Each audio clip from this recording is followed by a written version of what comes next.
sea awoke at midnight from its sleep, and round the pebbly beaches far and wide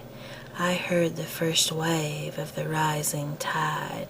rush onward with uninterrupted sweep. A voice out of the silence of the deep, a sound mysteriously multiplied, as of a cataract from the mountain side, or roar of winds upon a wooded steep.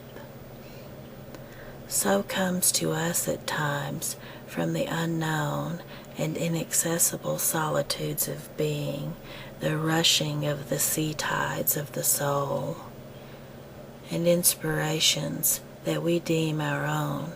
are some divine foreshadowing and foreseeing of things beyond our reason or control.